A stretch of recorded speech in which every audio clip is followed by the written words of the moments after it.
what is up again? And here I have is the another league starter. And this is the Frostbolt. I think this is more anticipated by many of you guys. So here we go. This is the leveling guide for Assassin and quick intro. So this is a range cold damage spell build. Okay. It hits really very hard due to its high flat base damage. And with greater multiple projectiles, right, you can easily kill packs of monsters with no effort because the Frostbolt has a permanent pierce on it. Okay, every single projectile has a unlimited pierce or something like that, if I'm not wrong. And yeah, it's just effortless to just clear packs of monsters. Okay, however, the projectile speed is, I wouldn't say slightly slow, it's actually quite slow. It's not like instantly where you throw the Frostbolt and it travels really fast, okay? It's actually quite slow, and there will be a lot of scenarios where you actually run faster than your Frostbolt. Okay, trust me, don't be surprised by it. But there's, it's a give and take. The Frostbolt hits really very hard at the cost of its projectile speed, okay? So once again, do bear in mind that this build was made to transit into the low budget COC build easier with lesser respect points and less hassle to level up, your skill gems as required for the low budget COC. Okay, so if you are referencing from someone else's build, just remember that mine will be a lot more different from them. Okay, next, I'm going to talk about the pros and cons of Frostbolt as a league starter. So it's actually very good at clearing packs, like I mentioned, because it pierces everything, and also because it is a spell based build, so we don't really have to bother so much about a lot of other stats. We just need a good decent amount of mana regeneration, mana reservation to spam our skills. Okay, and number two is it has a very very smooth progression throughout the acts. Like, okay, from Act 1, yes, it will be a little bit slow, but I actually do not have any problems with it. Like, not even single target problems, actually. Okay, you will be quite surprised, actually, by how well it actually can perform, okay? Just remember, it is not the fastest, it is not the best, because, first of all, it is not a damage over time build, right? But given that it is a spell hit based type build, it actually deals a very good amount of decent damage. Alright, so number three, this is very safe for bossing. Okay, it is actually very safe because why? You can cast Vortex on your Frostbolt. So let's say, let's say you're here. Okay, you're here and the boss is here. Alright, I'm just gonna give an example. When you cast your Frostbolt on yourself, when the bolt touches or reaches the boss or the rare monsters, you can actually press your Vortex and the Vortex will kind of like erupt or activate on the Frostbolt itself. So it's very safe in some kind of situations. Okay, the fourth good thing about this build is that, like I said, it is a spell base. You don't really need a lot of stats. So as compared to like melee builds, you don't need to scale accuracy, just scale spell damage, scale more projectiles, more cold damage, and as long as you have a decent amount of defenses, mana regenerations, actually a lot of the progression when you make through Act 1 and 10 is going to be very smooth. Right, and let's talk about the cons. So, the cons for this build is just upright projectile speed is slow. Okay, it's just slow.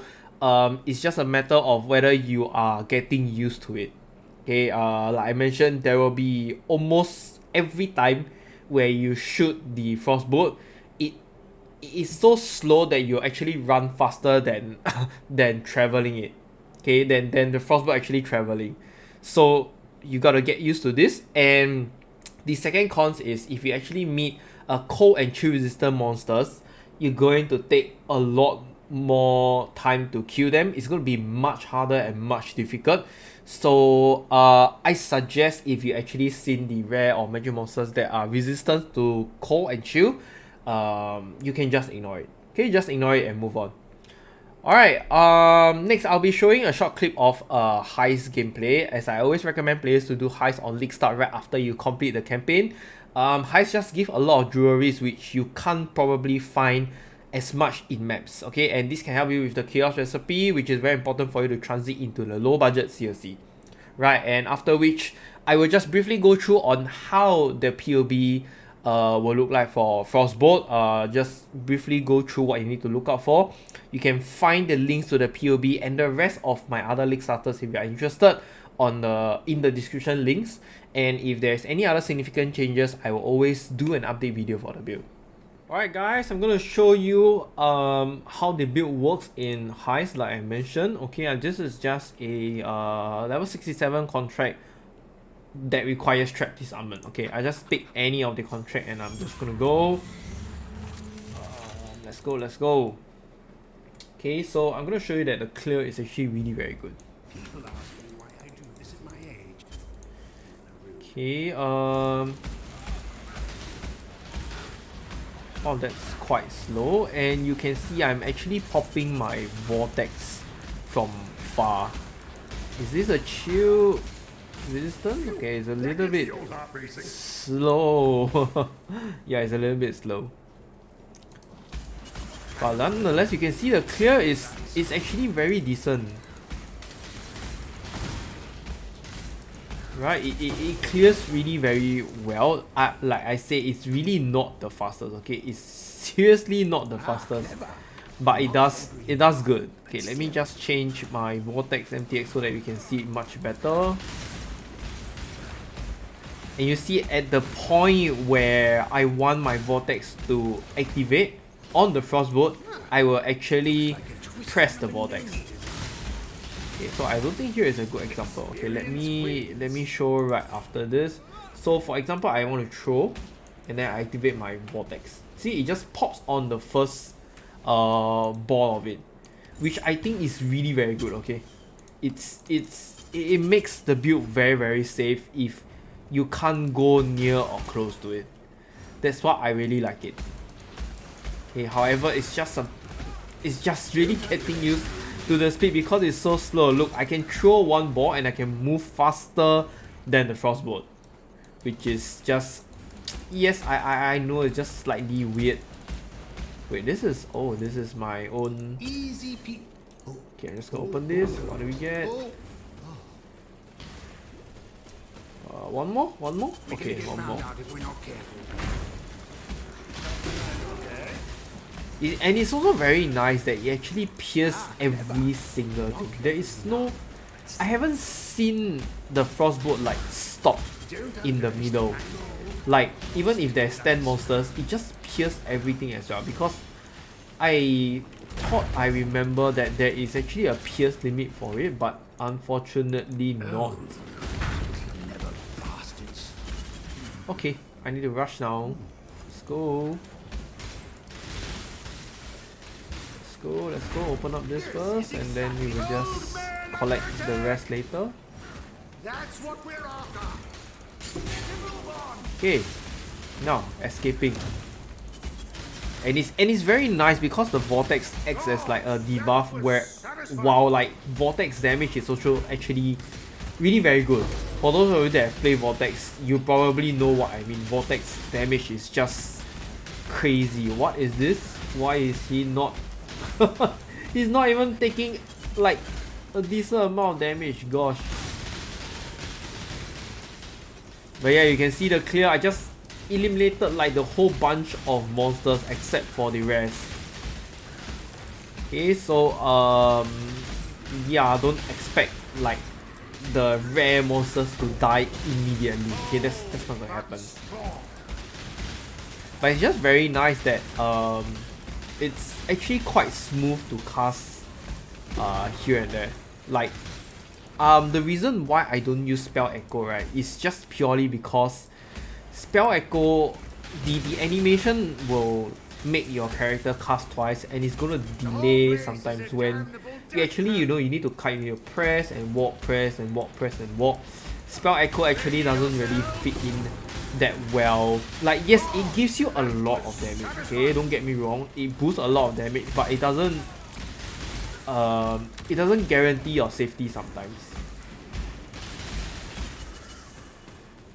Come on, come on. Oh, I can't open that.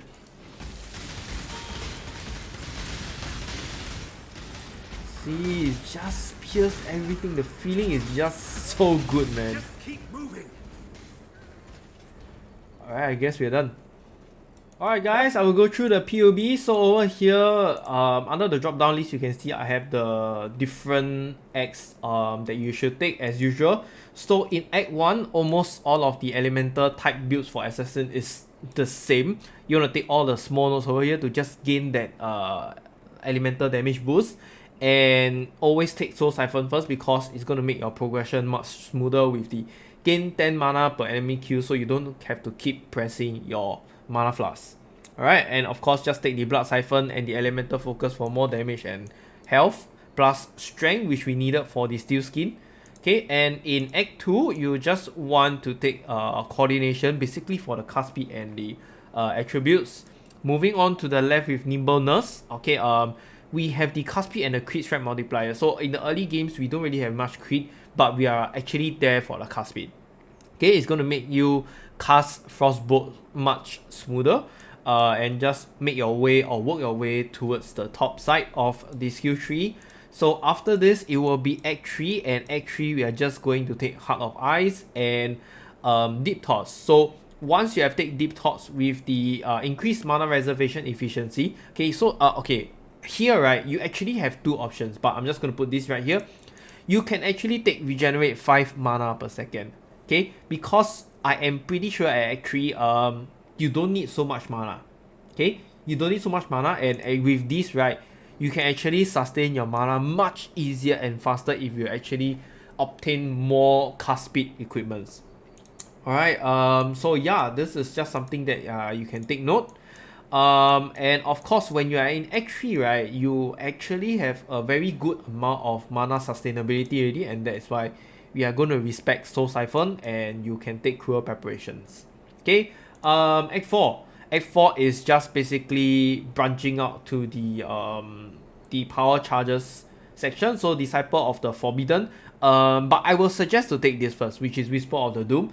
When you take Whispers of the Doom, you are going to be able to cast both Frostbite and Elemental Weakness, which is a big, huge boost when you are fighting those Act bosses or mini bosses, okay? It's going to help you a lot faster and better than Disciple of the Forbidden. So I'll just recommend to take Hextouch, as in Whispers of the Doom first, I'm sorry. And then right after that, you take Disciple of the Forbidden.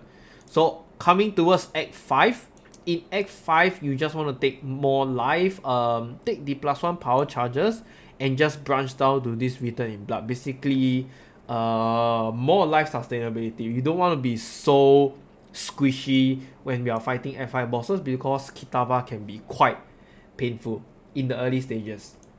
Alright, so once you are done with Act 5, everything else should be very, very smooth already. And you can see I have another one which is from Act 6 all the way to Act 10. Just follow whichever direction you want to go. I'll recommend going to the right side first because you're going to take the +1 power charges and the Blood Drinker, which is going to help you a lot when you are progressing through the campaign. Okay, you have sort of like some life recovery on Q, so even if the monsters hit you, when you destroy a pack of monsters, you're going to recover a lot of life.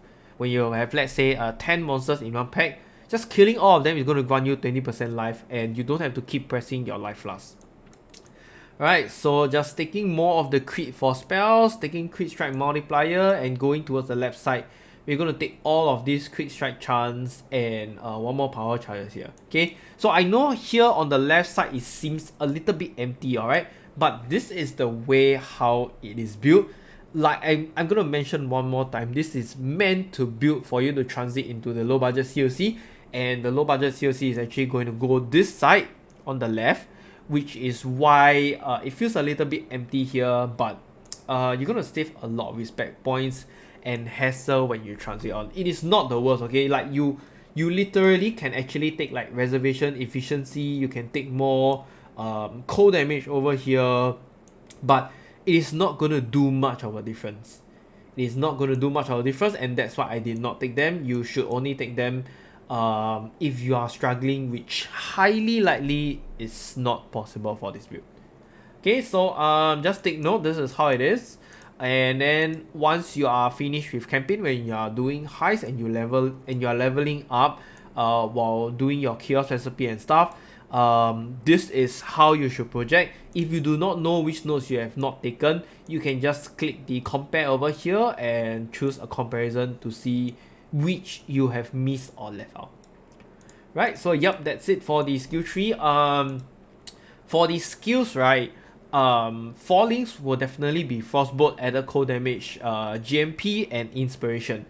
Inspiration is here just purely for the extra elemental damage and mana cost. Okay, if you see now, right, I am casting at 57. This is with a 6 link. Okay, I'm just going to use it as an example. 57 mana per Frostbolt cast.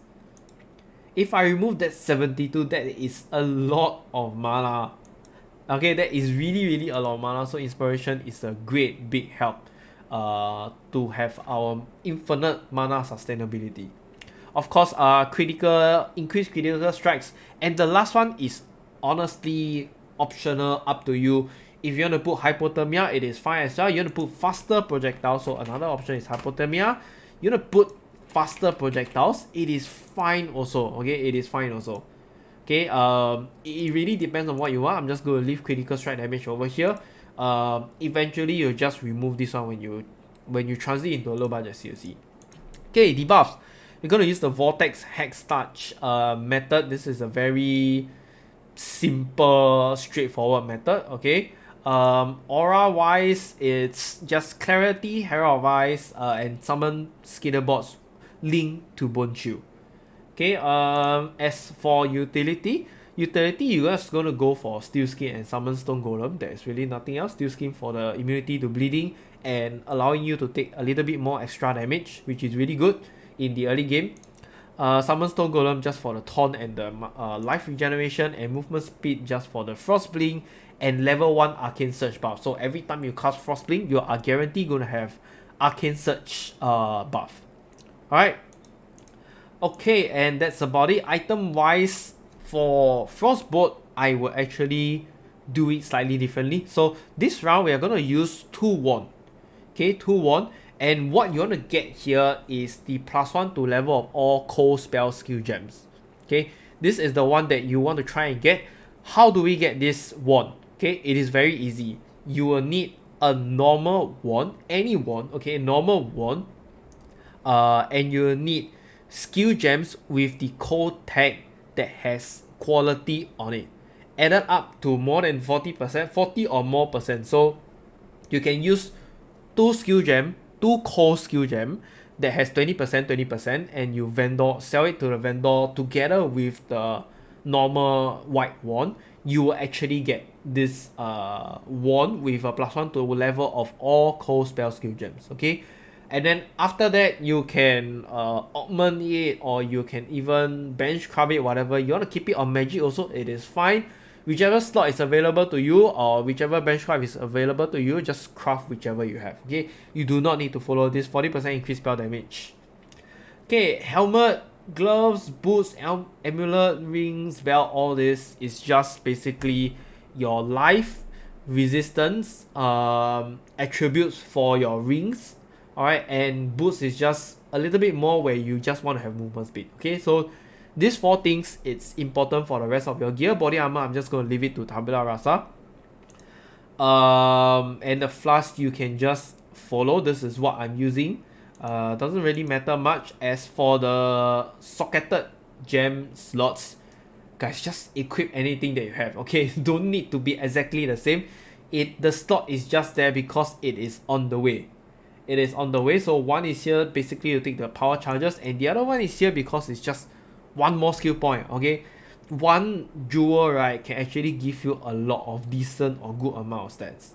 So like stuff like your resistance attribute, they all play a part in this very small amount also.